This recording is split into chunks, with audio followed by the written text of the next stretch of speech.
You ever look at a painting and feel like it's watching you back? Not just staring, but knowing something you don't? This one's not about a ghost story. Nah, this is a bone-chilling true crime mystery that starts with a gallery, a whisper, and ends in deadly betrayal. Welcome to CrimeBot Chronicles. If you love unraveling the darkest corners of the human mind and diving deep into real unsolved cases, make sure you hit that subscribe button, like this video, and ring the bell so you don't miss any future drops. Alright, buckle up, because this is the haunting secrets of the poisoned portraits case. It all started in 2017 in this quiet little town called Wexler Falls, New York. Blink and you'd miss it. White picket fences, PTA meetings, the works. But that year, something dark started brewing under all that suburban calm. There was this reclusive artist, Julian Harrow. Mid-40s, scruffy beard, wore paint-splattered overalls like armor. People said he had genius-level talent and a past nobody talked about. His work? Stunning, deep, emotional, surreal. But there was something off about it. Like his portraits? They felt too real. Folks said his subjects looked like they were trapped in the canvas.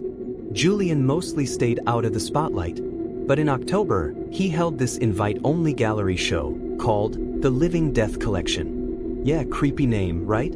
Only 10 portraits, each more haunting than the last. All real people from town, too. Teachers, small biz owners, even the mayor's wife. Thing is, within a month of that gallery opening, 7 of the 10 people he painted were dead. No joke. Heart attacks. Seizures. A weird allergic reaction. One guy, Roger Thorne, straight up collapsed in the middle of Sunday brunch. Gone. At first, no one made the connection. Wexler Falls didn't even have a homicide unit. But when Olivia McGrath, a 29-year-old florist and Julian's 6th portrait subject, was found foaming at the mouth on her shop floor with no signs of trauma, people started talking. Detective Hannah Reyes got pulled from Albany to assist. She wasn't your small-town sweetheart. Nah, she was tough, city-bred, and didn't buy into the supernatural buzz floating around. She looked at facts, patterns, and this one screamed foul play. Each of the victims had recently taken home their painted portrait. Harrow gave them as gifts, signed and framed. Weird thing was, none of the autopsies showed poison. No wounds. No forced entry. It was like the victims just shut down. Like their bodies gave up. So Reyes digs deeper. Starts with Julian Harrow. On paper? No priors. Military brat, bounced between bases, studied at RISD, dropped out. Moved to Wexler Falls 10 years back after a mysterious house fire in Detroit that killed his girlfriend. Suspicious, sure, but no charges. Reyes interviews Julian. He's calm, eerie, talks slow, smiles too much, says art's his therapy, claims the portraits captured something deeper than the eye can see. When she asks what he means, he just says, "Sometimes I paint what will be, not what is." Creepy as hell, but no solid evidence, no cause of death. The coroner was stumped, so the town just chalks it up to coincidence. Bad luck. Maybe they all had pre-existing conditions, people say. But Reyes? She ain't buying it. Then comes the break.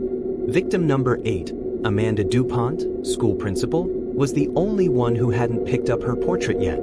It was still sitting in the gallery's storage room, untouched.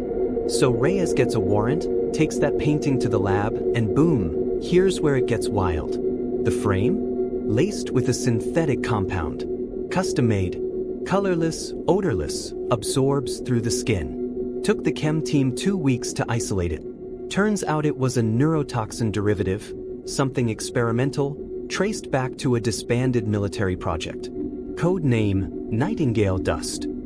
Guess who used to intern on that project before going full artist mode? Julian freaking Harrow. So now it's murder. 7 counts. But when Reyes goes to arrest him, dude's gone. Left his studio trashed. Paint everywhere. Empty canvases ripped apart. The words, "I told you they weren't ready," smeared on the walls in red, paint, not blood. But it damn sure looked like blood. They put out an APB, hit up airports, toll booths, nothing. Harrow vanished like smoke. But here's where it gets really twisted. One night, Reyes gets a call from a woman named Eleanor Price, an art critic who visited Julian's gallery weeks before. She's in full panic mode, crying, since she just got a portrait mailed to her. No return address. Just her face staring back. 2 days later, she's dead. Brain aneurysm. She was 39 and healthy as a horse. The painting? Gone when they searched the apartment. Like it never existed. So now the case goes national. The poisoned portrait's killer, they call him. Talk shows eat it up. Harrow becomes some morbid legend. Conspiracy nuts say the paintings were cursed. That Julian made a deal with the devil. But Reyes stays locked on the science. Nightingale dust. Modified neurotoxin. Military grade. Somebody had to help him make it. That's when she discovers the betrayal. Enter Dr. Miles Kane, toxicologist. Used to be Julian's friend. Helped him during his RISD days when he was recovering from that fire in Detroit. Guess who signed off on chemicals matching Nightingale dust from a private supplier under a fake name? Dr. Kane. Turns out Julian had blackmailed him. Said he'd leak photos from their college experiments, stuff that could ruin Kane's whole career. So Kane played along, thinking it was just research for a creepy art project. Had no clue people were dying, at first. But by the time he figured it out, it was too late. And now Julian had dirt on him, too. Kane agrees to wear a wire. He contacts Julian through a hidden art forum, an encrypted server only accessed with a painted QR code. Creepy and brilliant. They set up a meeting in an abandoned factory outside Detroit. The trap is set. But Julian? He saw it coming. When the task force storms in, they find Kane slumped against a wall, alive but drugged. And in the center of the room, a fresh portrait of Detective Hannah Reyes. Still wet. Julian's message? She's next. Reyes doesn't flinch. She pulls the portrait into evidence, gets every inch tested. No toxin. Nothing. But it messes with her. She starts having nightmares. Feels like someone's watching her. Gets paranoid. Withdrawn. She even cuts ties with her own mom. Just in case. Then she disappears. 3 months. Gone. No signs. No body. And just when the department starts considering her dead, guess what shows up at the Wexler Falls precinct? A canvas. Unmarked. They open it. It's Reyes. Painted in excruciating detail, right down to the scar on her hand from a childhood accident. She's sitting on a pier, eyes closed, looking peaceful. In the background, a lake. And taped to the back, a handwritten note. She chose to be free. Let her be. They dragged the lake for weeks. Nothing. But people say they still see her sometimes. In places where Julian used to paint. Just a glimpse. A reflection. Like she's in between worlds now.